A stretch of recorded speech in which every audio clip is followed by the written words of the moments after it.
I thought about calling this week's episode a guide to get you to your ideal remodel, but in actual fact, it's much more a roadmap through the remodel process. Today, I want to share with you the steps I see as absolutely essential when you're planning an update for your mid-century ranch. Hey there. Welcome back to Mid-Mod Remodel. This is the show about updating MCM homes, helping you match a mid-century home to your modern life. I'm your host, Della Hansman, architect and mid-century ranch enthusiast. You're listening to Season 3, Episode 11. This week, I'm pivoting back to the main purpose of Mid-Mod Remodel podcast to share ideas and insight that can help aspiring mid-century remodelers like yourself plan the perfect update for your home and family. If you enjoyed the last 2 episodes, don't worry, I'll be making a point to include more history and perhaps even more activism in the coming weeks and months. On the other hand, if you're here for practical advice on remodeling houses, then this week's episode is just for you. The first thing I want to tell you today is that there is a PDF guide to go along with this episode, which includes the 10 steps or stops on the road to a remodel that I'm about to walk you through.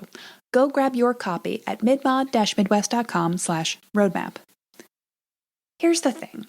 I feel that the COVID pandemic and stay-home orders and all of the economic hardships and uncertainty and upheaval which have resulted have changed everything and nothing about the way people are approaching their dream homes.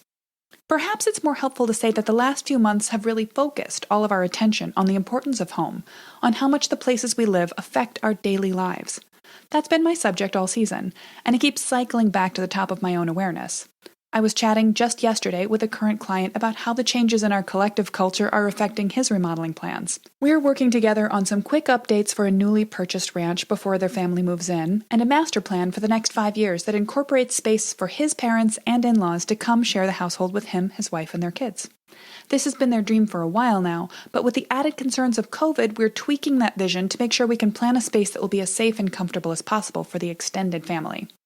You may also be factoring in new pandemic-related plans to your long-hoped-for remodeling dreams. That's okay.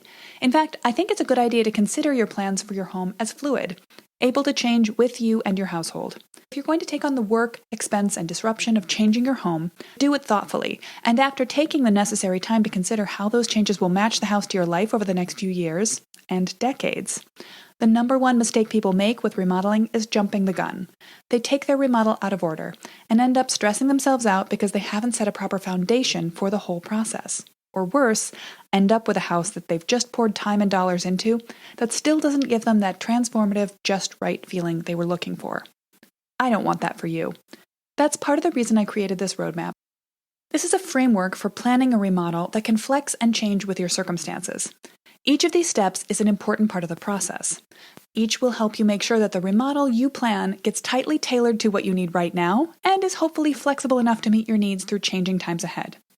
If you think all of this sounds great, but you want more hand-holding through the process than this roadmap provides, you might be looking to join the Ready to Remodel course, which will reopen in a few weeks. Stay tuned. As always, you'll find show notes with the links I reference and handy summary of everything I'm about to say, plus that PDF download of the roadmap on my website at midmod-midwest.com/311. So without further ado, I want to jump right in and take you through the 10 steps that I consider to be essential to success in planning a mid-century update, large or small, for your home.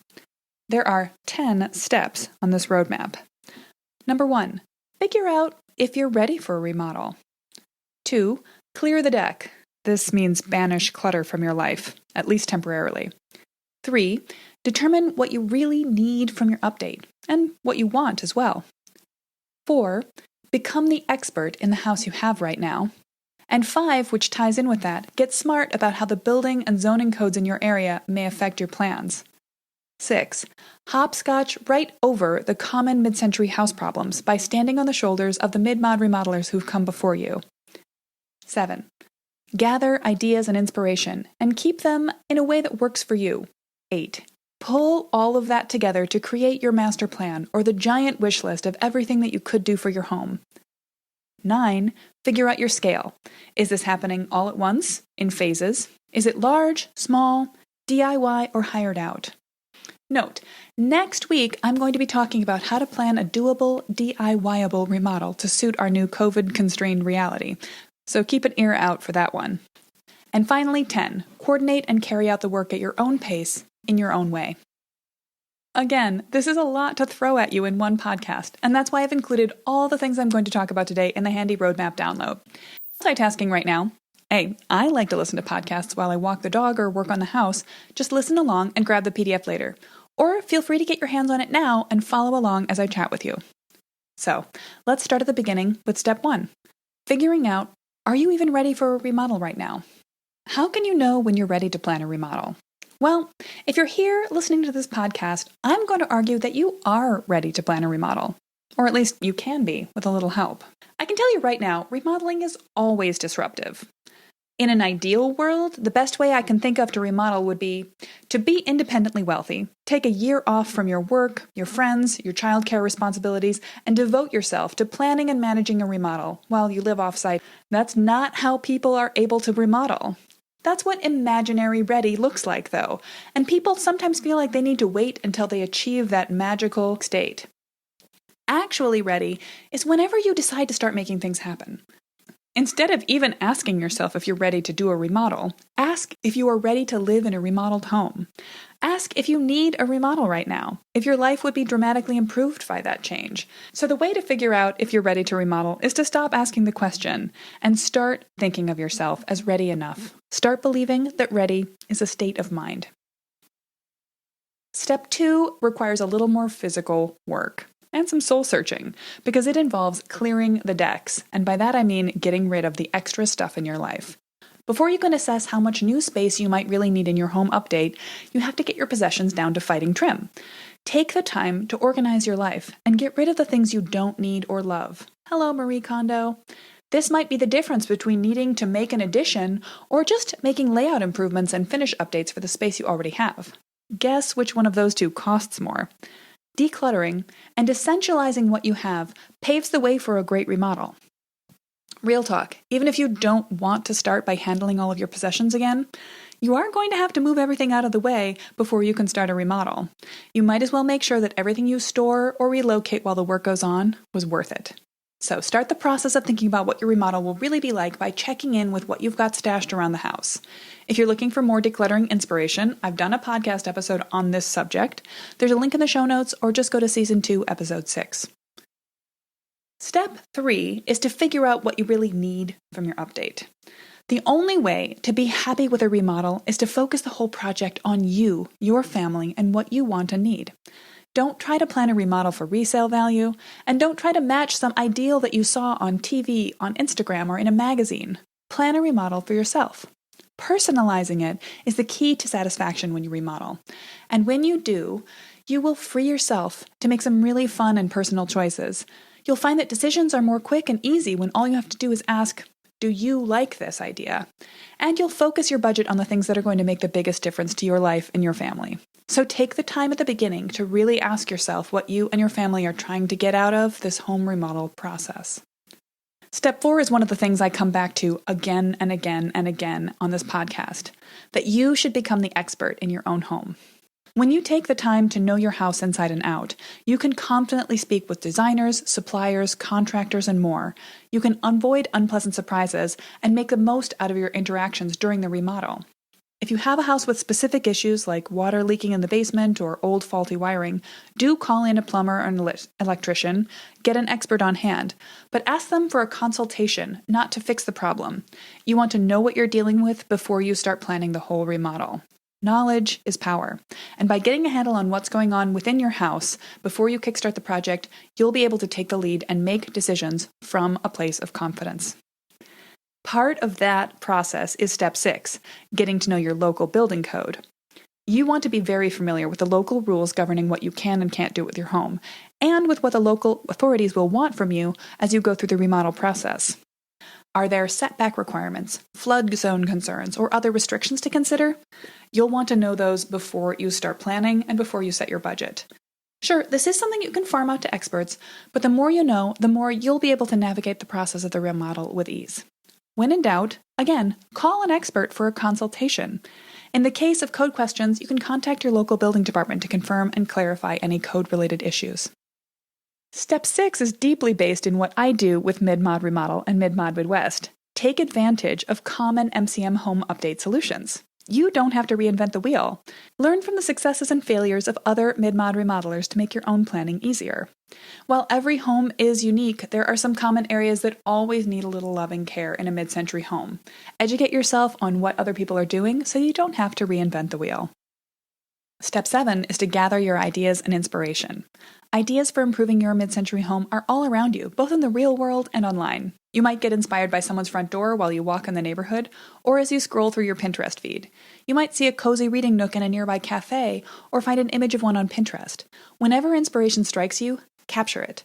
Grab your notebook or your smartphone and get it recorded. Then keep your ideas organized in a way that works for you. Just remembering something and taking a picture of it on a walk 3 weeks ago, or 3 months ago, or last year isn't going to help you when you start wondering about what you're going to do for your front door. So find a way to pull those ideas together and organize them so that you can easily find them again. You might do this with a smartphone, with your desktop computer, or with a hard copy object like my bullet journal. Check out Season 2, Episode 5 for how I use a bullet journal to organize my remodels, and Episode 7 for how I plan with Pinterest. Once you've pulled all these things together, you can do Step 8, create a master plan.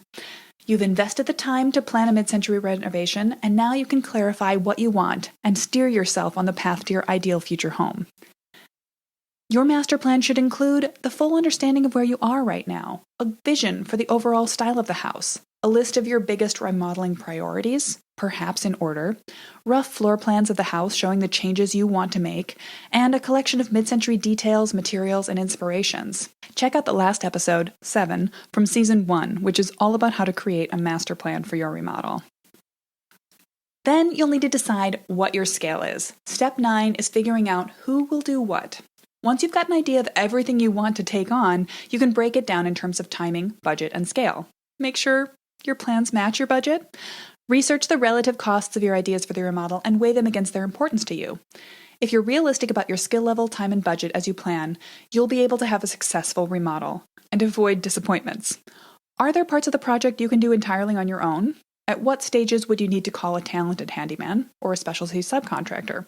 Or do you just want to find a great general contractor and let them manage the whole thing? This is when you get to add time and dollar values to the master plan you made in Step 8. And finally, Step 10, coordinate and carry out the work at your own pace. When you're the person with the strongest vision for your home, you can choose how to proceed and when to bring in contractors, suppliers, or remodeling team members. There's no rule that says you have to do it all at one time. You could break your house into a phase, one step per year, ad infinitum. On the other hand, if you plan it right, you can get most of a house done and out of the way in one phase. What you do next is up to you. You get to prioritize what comes first, last, or not at all in your remodel. Here's one of my favorite hot tips.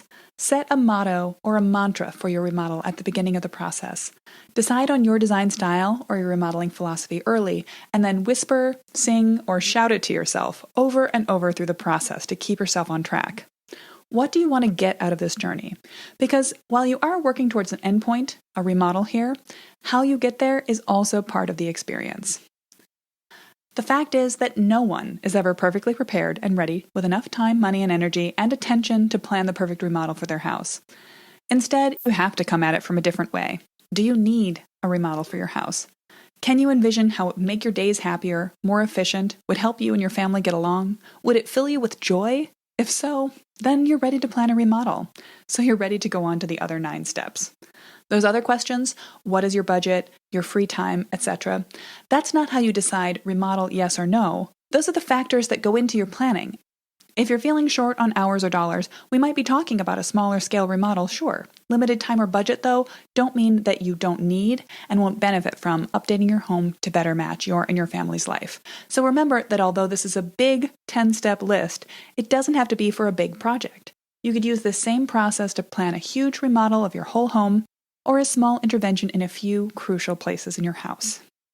Planning ahead, asking yourself the right questions, getting on top of what your home actually needs is the key ingredient to designing a great home remodel. If this has all been useful to you, I'm going to be offering a free masterclass via Zoom next weekend, not this one.